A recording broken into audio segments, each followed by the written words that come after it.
DHT. I was one who was always that was worried about my appearance. I knew that I was one of the pretty girls at school. Most of the men at school were giving me looks all the time, catcalling me, but I just did not mind them. What they had to say. I was always checking myself out in the mirror every chance I got. The teachers would always have me give me my makeup kits because I would sit there and stare at myself and not add any colors and just look at my reflection that would be missing with my hair. And some of the other girls in my clique that we called ourselves Exclam Girls, or GG for short.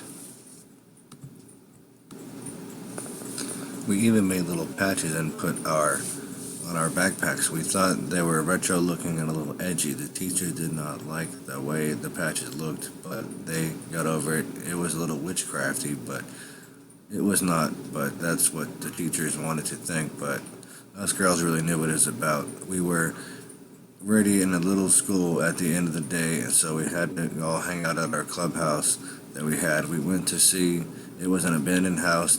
It was a little deep in the woods. We would get there, we'd have our little smokes, and we'd just hang out, and we'd... But there was something strange about that house, but I never told the others about it. But there was a fancy-looking mirror in that house. There was something about the outer frame of that mirror that I just loved. It had something strange animals on there with some roses. I told my friends that I wanted to take it from there since I loved it so much. Someone like this needs to appreciate the mirror of its fine beauty. And you are sure the thing is quite big. It can't even fit in my car. Are you sure? Yes, all the right. Let's get in my car. As they're walking through the house, Ashley says, "Watch out for those loose boards." But it's too late. Jen lost her balance, and I had to quickly lean against the wall before it hit the ground. Ashley says, "Jen, are you alright?" "Yeah, I'm alright. I just got a cut on my leg. It's nothing. I'll be fine. I don't need a bitch sticker." "Alright then. Just like that. Let's get this thing in my car and get out of here." "You sure? You did not smoke too much?" "Yeah, Ashley, I'm sure." As I'm loading it in the car, I had to angle it in there to fit it as well. We were pulling away from the house, and there were some trees that are a little dark when we had to go, but it looks like it had to brighten up a little strange. Ashley says, it looks like there's sun reflection, but the sun rays can calm and explain, but for now, let's get home. I'm hungry as heck. Now, alright then, so I punch it out of there as we're driving. We put on the radio to our favorite station, K114 Electric Strange Happening Show. That comes on at 1 a.m. He says, tonight's topic is we're going to talk about inner dimensions within our planet. So now I was all ears, hear him talking on and on. It went on for about, before you knew it, it was around 3 a.m. And the show was over at 4, and I had to hit the hay, so I tell Jen to turn off the computer. "Alright," she says, "no problem." Then she goes and shuts off and spills water on the floor, and that scares the cat. He bolts off and runs into the mirror and knocks it down and makes a hard smack. So I did not hear any glass shattered, so I think all the glass did not break, so we are going to pick it up, the frame, and there's a little crack in the piece of wood. It breaks off. We look, and there's a note, so I see what it says. The piece of paper, I give it a tug, and it comes out with ease. It looks pretty old, like parchment paper. It was written in cursive. There are 2 words, and this is what it says. "The two who cometh between Holigear shall be eternal beauty within one's true self, signed FT." Quite strange. I wonder who FT could be. Well, let's try to look at this mirror and see it a little closer, shall we, Jen? "I don't know, Ashley. You go ahead and looking for yourself. But I'm going to bed. It's late. Let's just look at it in the morning." "I guess so." We head back to bed, but Ashley can't quite go to sleep just yet. She has too much running through her brain. But it's FT, and what does it mean? The eternal beauty, because I want it too. I want it so bad. I guess I just have to do some investigation of my own, but that's what I wake up the next morning, and Jen asked me, "How did I sleep?" I said, "Quite well," but I was lying.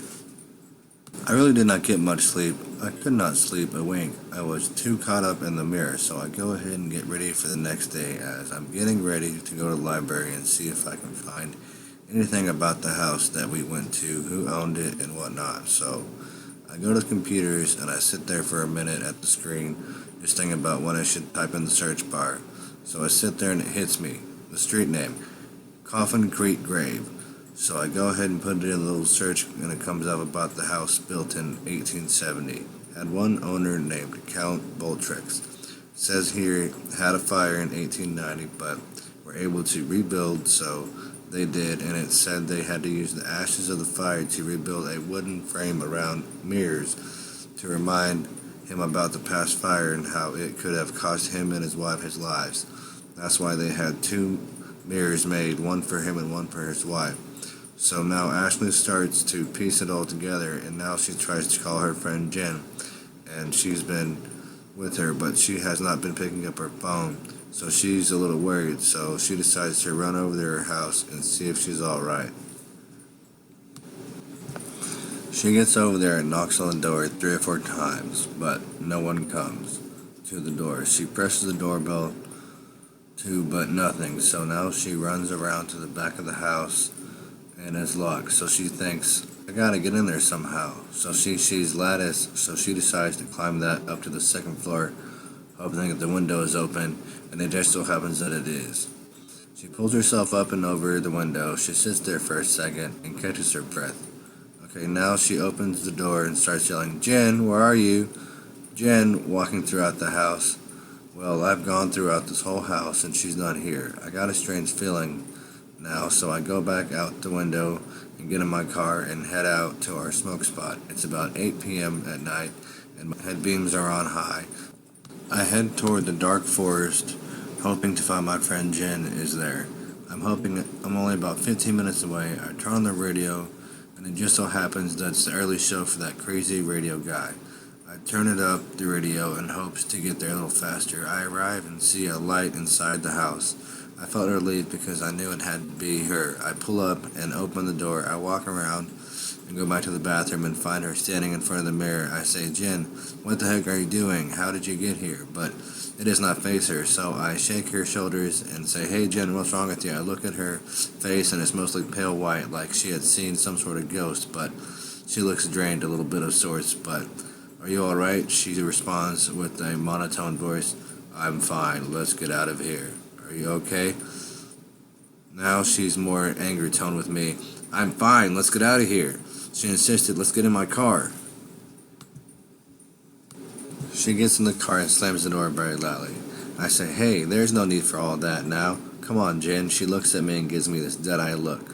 So I start up the car and head to her house. Now, what's gotten into you, Jen? You're acting like yourself. Don't worry about me, Ashley. I'm fine. Just drop me off. As you pull up to her place, I get some sleep.